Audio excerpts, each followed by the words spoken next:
सत्ताएं हम बनाते हैं, प्रतिनिधियों को हम भेजते हैं। अब हमको उन प्रतिनिधियों की आवश्यकता नहीं है जो प्रतिनिधि मूक दर्शक बन के देखते रहे और यूजीसी जैसे असंवैधानिक कानून को हमारी प्रतिमाओं के दमन के लिए लाया गया, उस प्रतिमाओं पर रोक लगाने के लिए ये कानून लाए गए। इन कानूनों का अंत हम सुनिश्चित करेंगे। विषय तो बहुत सारे हैं। आज विषय जो वर्तमान परिप्रेक्ष्य में आप लोगों के समक्ष है, वो विषय सर्वप्रथम है यूजीसी।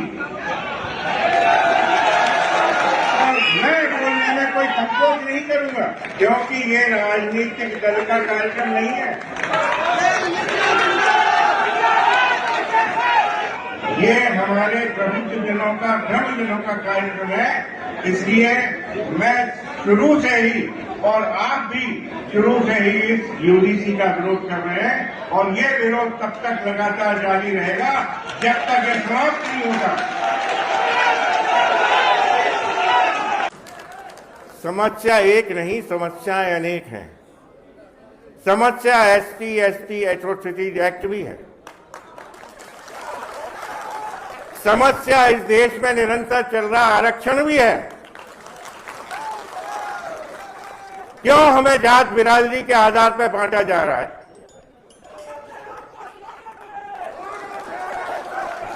अब हम इन कानूनों को सहन नहीं करेंगे, किसी भी कीमत पर नहीं करेंगे।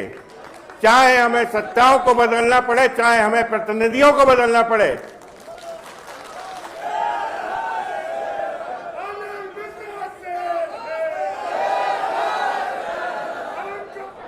जो भी हमारे शिक्षा, हमारे अधिकार, हमारे युवाओं के भविष्य की, हमारे प्रतिभाओं के भविष्य की बात करेगा, वही अब सिंहासन पर बैठेगा, अन्यथा कोई बैठने का अधिकारी नहीं है।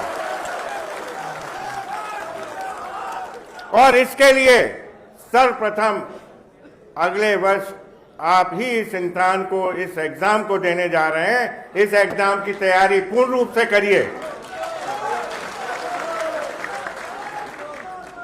सत्ताएं हम बनाते हैं, प्रतिनिधियों को हम भेजते हैं।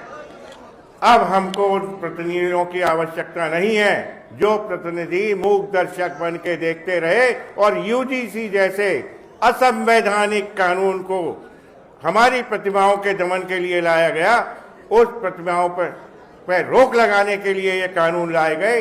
इन कानूनों का अंत हम सुनिश्चित करेंगे। हालांकि माननीय उच्चतम न्यायालय ने, न्याय व्यवस्था पर हमें पूर्ण विश्वास है, उनके द्वारा अभी स्थगन दिया गया है, और हमें यह भी विश्वास है कि ये कानून माननीय सर्वोच्च न्यायालय समाप्त करेगा, बीइंग असंवैधानिक अल्ट्रा वायरस।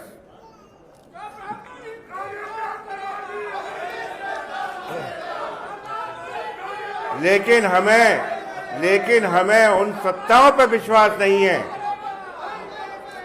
कि वो कानून पुनः और कठोरतम रूप में न लाया जाए, क्योंकि सत्ताओं को बदलने का, सत्ताओं को बनाने का कार्य सवर्ण ही करता आया है और सवर्ण ही करता रहेगा। इसलिए कृपा करके सब यूनाइट हो, एक मत हो। हमें किसी भी सौदेबाजी, किसी भी प्रलोभन में नहीं फंसना है। अभी अगले वर्ष चुनाव है, बहुत से प्रलोभन आएंगे, बहुत से आपसे वादे होंगे। कृपा करके इन वादे और प्रलोभनों में न आए और एक नया विकल्प तैयार करें। उस नए विकल्प को आप अपने साथ लेके चले। वो विकल्प आपका होगा, आपके अधिकारों का होगा, आपकी प्रतिभाओं की रक्षा करेगा और प्रतिभा इस देश की सुरक्षा करेंगी, ये सुनिश्चित करें।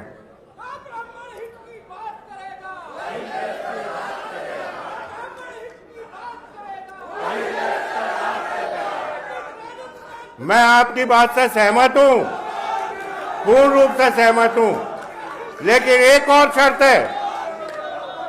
मैं आपसे पूर्ण रूप से सहमत हूं, लेकिन एक और मैं निवेदन करूंगा कि ऐसा ना होना चाहिए कि ना हमें हाथी चाहिए ना साइकिल चाहिए, हमें तो एक विकल्प सुदर्शन चक्र रूप के चाहिए, वही चलेगा।